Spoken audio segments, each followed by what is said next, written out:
real-life ghost town. Welcome to Namibia. In Namibia, a country located in southern Africa, there are hundreds of ghost towns scattered all over the country. And while travelers usually like to visit sites like Spitzkoppe and Etosha National Park, which are located in the north, only a few venture down south. They're missing out.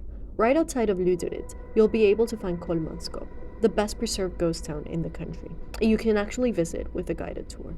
The history here is fascinating. In 1908, Germans that had settled here due to it being a colony found diamonds in the sand. There were so many that you could get on your knees and find them. Just that first year alone, they found over a swimming pool worth of diamonds. In order to control the diamond business, the German government closed down that whole area just a few months after the diamond rush started. They called it the Sperrgebiet, or restricted area, and it became one of the most remote areas in the world. But with remoteness came modernity. You could find a casino, a pub, a bowling alley, and even a brothel to keep the workers entertained in this remote part of the world. The hospital was a state-of-the-art one, and it had the third existing X-ray machine in the world. Not for health purposes, or for any of the reasons you'd suspect though, but to make sure that miners wouldn't swallow diamonds to smuggle them out.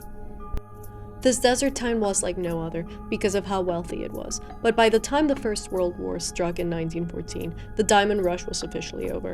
In 1928, more diamonds are found in other regions of the country, and the town is still standing.